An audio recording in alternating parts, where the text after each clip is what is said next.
Hello focus, आज जिस opportunity के बारे में हम लोग आपस में बात करने वाले हैं, ये अपॉर्चुनिटी हमारे फ्रेश लॉ ग्रेजुएट यानी कि फ्रेशर और हमारे प्रैक्टिसिंग एडवोकेट्स के लिए निकाली गई है। तो मैं चाहूंगा हमारे सभी कैंडिडेट्स इस वीडियो को कंप्लीट देखें ताकि आप लोगों की इस एडवर्टाइजमेंट के रिगार्डिंग कोई भी क्वेरी ना रहे। तो आज जिस अपॉर्चुनिटी के बारे में हम लोग आपस में बात करने वाले हैं, ये अपॉर्चुनिटी हमारे international financial services centres authority में निकाली गई है, जिसको हम सभी लोग IFSCA के नाम से जरूर जानते होंगे। IFSCA ने अपनी ऑफिशियल वेबसाइट पे ये डिटेल्ड एडवर्टाइजमेंट पब्लिश किया है regarding recruitment of assistant manager, जो कि हमारी ग्रेड ए की पोजीशन है। इस पूरे एडवर्टाइजमेंट की हर एक डिटेल आप सभी कैंडिडेट्स को देने से पहले एक इंपॉर्टेंट इंफॉर्मेशन वीडियो की स्टार्टिंग में आप सभी कैंडिडेट्स को देना चाहता हूं। जो भी कैंडिडेट अभी लॉ स्टूडेंट है, लॉ ग्रेजुएट हो चुका है या फिर प्रैक्टिसिंग एडवोकेट है, ऑल ओवर इंडिया के किसी भी कोर्ट में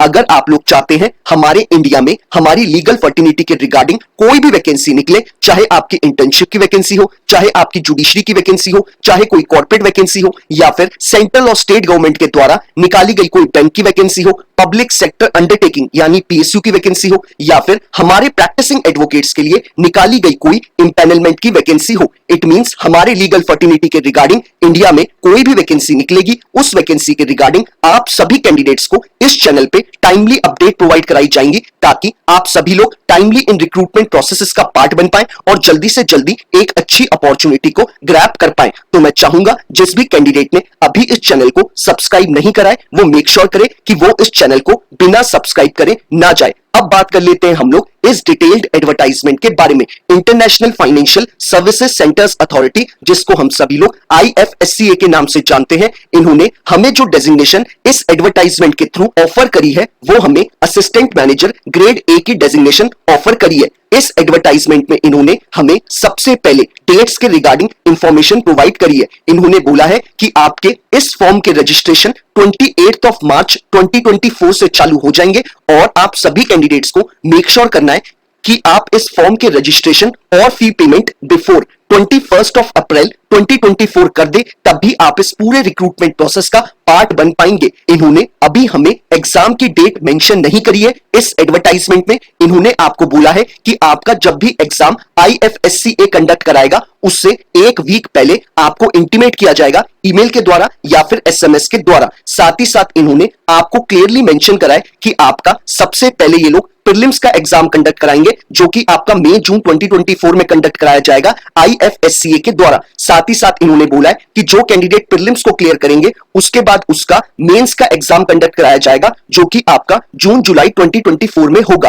फाइनली जो भी कैंडिडेट हमारे मेंस को भी क्वालिफाई करेंगे, उनका PI यानी कि पर्सनल इंटरव्यू कंडक्ट कराया जाएगा, जिसका इन्होंने हमें इस एडवर्टाइजमेंट में कोई भी मंथ भी नहीं बताया है। अब बात कर लेते हैं हम लोग दूसरी इंपॉर्टेंट इंफॉर्मेशन के बारे में। इन्होंने इस एडवर्टाइजमेंट में क्लियरली मेंशन करा है कि हमारे लिए जो टोटल नंबर ऑफ वैकेंसी निकाली गई है, वो हमारी 10 वैकेंसी निकाली गई है, जिसमें से 8 वैकेंसी हमारे जनरल स्ट्रीम के लिए निकाली गई है और बची 2 वैकेंसी हमारे लीगल स्ट्रीम के लिए निकाली गई है। आप एज अ कैंडिडेट पूरी वैकेंसीज के लिए अप्लाई कर सकते हैं, लेकिन आपको मेक श्योर करना पड़ेगा कि आप जनरल स्ट्रीम के लिए अप्लाई करना चाहते हैं या फिर लीगल स्ट्रीम के लिए अप्लाई करना चाहते हैं। आप दोनों पोस्ट के लिए अप्लाई नहीं कर सकते हैं, लेकिन एज अ LLB ग्रेजुएट आप चाहे तो जनरल स्ट्रीम के लिए भी अप्लाई कर सकते हैं और लीगल स्ट्रीम के लिए भी अप्लाई कर सकते हैं। अब बात कर लेते हैं हम लोग कैटेगरी वाइज जो हमारी 10 वैकेंसी निकाली गई हैं, वो कैसे रखी गई हैं। इन्होंने क्लियरली मेंशन करा है कि अनरिजर्व्ड कैटेगरी के लिए 3 वैकेंसी निकाली गई है, OBC अदर बैकवर्ड क्लास के लिए 3 वैकेंसी निकाली गई है,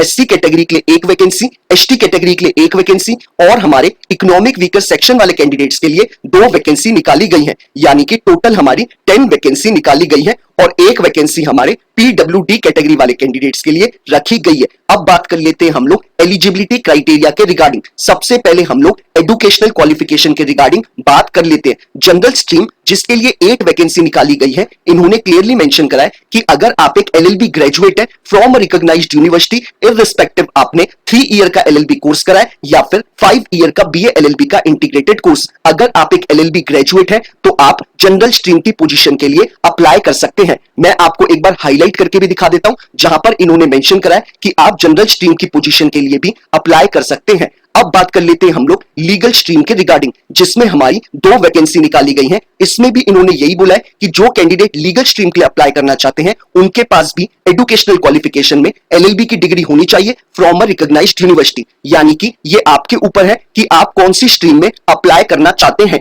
और इन्होंने साथ साथ ये भी मेंशन करा है कि आप किसी भी एक स्ट्रीम के लिए ही अप्लाई कर सकते हैं, आप दोनों स्ट्रीम के लिए अप्लाई नहीं कर सकते हैं। और एक्सपीरियंस में इन्होंने आपसे इस एडवर्टाइजमेंट में कुछ भी नहीं मांगा है, यानी कि हमारे फ्रेश लॉ ग्रेजुएट किसी भी एक स्ट्रीम के लिए अप्लाई कर सकते हैं। अब बात कर लेते हैं हम लोग एज क्राइटेरिया के ऊपर।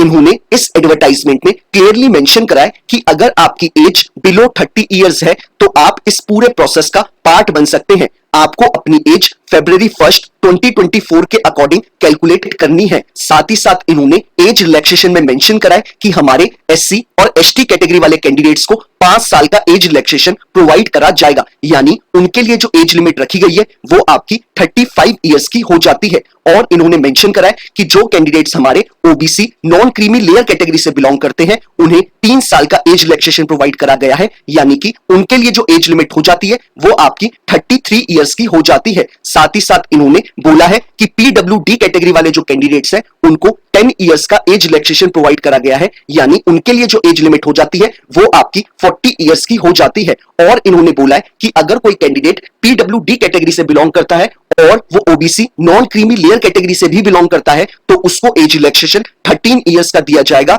और साथ ही साथ इन्होंने बोला है कि अगर कोई कैंडिडेट पीडब्ल्यूडी कैटेगरी से बिलोंग करता है और साथ ही साथ वो एससी और एसटी कैटेगरी से भी बिलोंग करता है तो उसको एज रिलैक्सेशन 15 इयर्स का प्रोवाइड करेगा IFSCA। तो ये इन्होंने हमें इस एडवर्टाइजमेंट में एज रिलैक्सेशन के रिगार्डिंग इंफॉर्मेशन प्रोवाइड कराई है। अब बात कर लेते हैं हम लोग सिलेक्शन प्रोसेस के ऊपर। इन्होंने क्लियरली मेंशन करा है कि आपका सबसे पहले प्रीलिम्स का एग्जाम कंडक्ट कराएगा IFSCA। उसके बाद जो भी कैंडिडेट प्रीलिम्स के एग्जाम को क्वालिफाई करेगा उसको मेंस के एग्जाम में बैठना होगा। और फाइनली जो भी कैंडिडेट मेंस के एग्जाम को भी क्वालिफाई करेगा उसका फेज 3 PI यानी कि पर्सनल इंटरव्यू कंडक्ट कराएगा हमारा IFSCA। यानी कि आपके 3 स्टेजेस में एग्जाम होंगे, पहला आपका प्रीलिम्स, दूसरा आपका मेंस, फाइनली आपका PI। अब बात कर लेते हैं हम लोग एग्जाम पैटर्न के रिगार्डिंग। सबसे पहले हम लोग प्रीलिम्स के एग्जाम के रिगार्डिंग बात कर लेते हैं। आपका प्रीलिम्स का एग्जाम MCQ यानी कि मल्टीपल चॉइस क्वेश्चन यानी कि ऑब्जेक्टिव टाइप का होगा।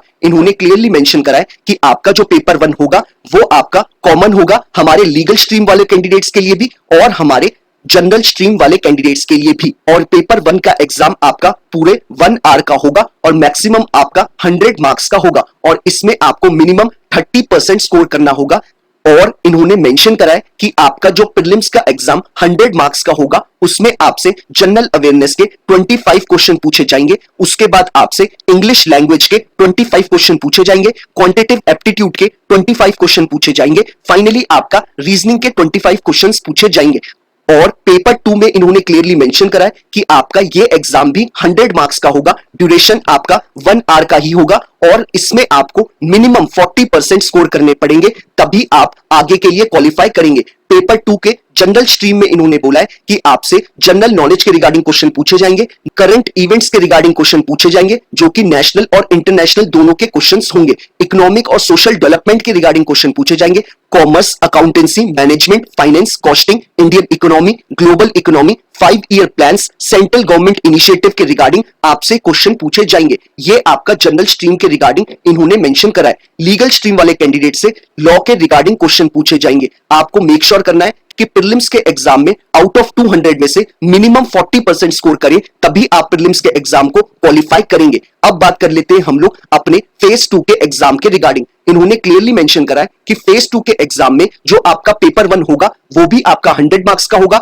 1 आवर का ड्यूरेशन होगा और इसमें आपसे कट ऑफ 30% की रखी गई है, जिसमें आपसे इंग्लिश डिस्क्रिप्टिव टेस्ट होगा, प्रिसाइज राइटिंग आपका 35 मार्क्स का होगा, एस्से राइटिंग आपका 30 मार्क्स का होगा और कॉम्प्रिहेंशन आपका 30 मार्क्स का होगा। यह पेपर आपका डिस्क्रिप्टिव टेस्ट होगा। पेपर 2 में इन्होंने बोला है जनरल स्ट्रीम वाले कैंडिडेट से IFSCA एक्ट के रिगार्डिंग क्वेश्चन पूछे जाएंगे, union budget, economic survey, banking, capital market, insurance, pension funds, Boolean, gift city, gift IFSCA, IFSCA global financial sector के रिगार्डिंग आपसे क्वेश्चन पूछे जाएंगे और इस एग्जाम में आपको टोटल 40% स्कोर करना होगा, तभी आप पेपर 2 के एग्जाम को क्वालिफाई करेंगे। ये भी आपका 1 आवर का ड्यूरेशन होगा और 100 मार्क्स का क्वेश्चन पेपर आपका होगा। टोटल आपको 200 में से मिनिमम 40% स्कोर करने होंगे, तभी आप मेंस के एग्जाम को क्वालिफाई कर पाएंगे। अब बात कर लेते हैं हम लोग जो कैंडिडेट्स मेंस को भी क्वालिफाई करेंगे और इंटरव्यू तक पहुंचेंगे, तो इंटरव्यू का आपका जो वेटेज रखा गया है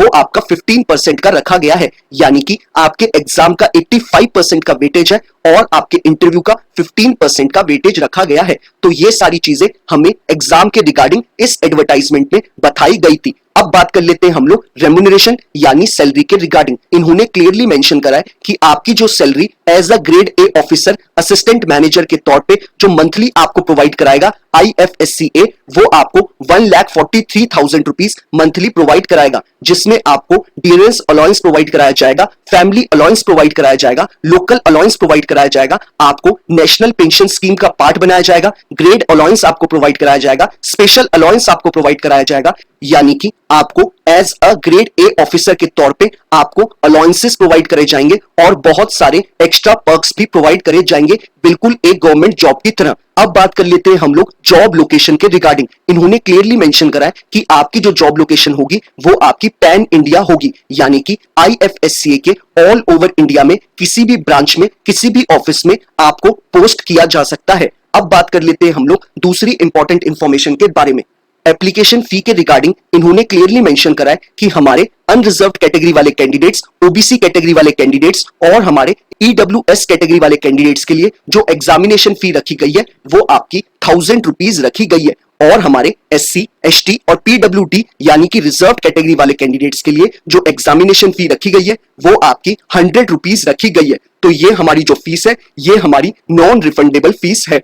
अब बात कर लेते हैं हम लोग कि हमें इस पूरे रिक्रूटमेंट प्रोसेस का कैसे पार्ट बनना है। वीडियो के नीचे आप डिस्क्रिप्शन बॉक्स में जाएंगे, आपको जो पहला लिंक अवेलेबल है आप उस पर क्लिक करेंगे। क्लिक करते ही आपके स्क्रीन पे ये पूरा एडवर्टाइजमेंट खुल के आ जाएगा। आप चाहे तो इसे अपने मोबाइल के स्क्रीन पे ही पढ़ सकते हैं या फिर आप इसे डाउनलोड भी कर सकते हैं। वैसे ही वीडियो के डिस्क्रिप्शन बॉक्स में आपको जो सेकंड लिंक अवेलेबल है आप उस पर क्लिक करेंगे, आप डायरेक्टली IFSCA की ऑफिशियल वेबसाइट पे चले जाएंगे, जहां पे आप इस फॉर्म को ऑनलाइन फिलअप कर सकते हैं। इन केस अगर आपको फॉर्म को फिलअप करते वक्त किसी भी तरीके की कोई क्वेरी अराइज होती है तो आप लोग मुझे इंस्टाग्राम या फिर ट्विटर पे टेक्स्ट मैसेज ड्रॉप कर सकते हैं या फिर यूट्यूब के कमेंट बॉक्स में ही अपना कमेंट ड्रॉप कर सकते हैं। मैं मेक श्योर करता हूं कि हर एक कैंडिडेट को टाइमली बेसिस पे रिप्लाई कर दूं ताकि वो अपने फॉर्म को जल्दी से जल्दी सबमिट कर पाए और अपने आगे की प्रिपरेशन उतनी ही जल्दी शुरू कर पाए। तो यही सारी इंपॉर्टेंट इंफॉर्मेशन हमें इस एडवर्टाइजमेंट में प्रोवाइड कराई गई थी। बाकी अगर आपको ये वीडियो पसंद आया हो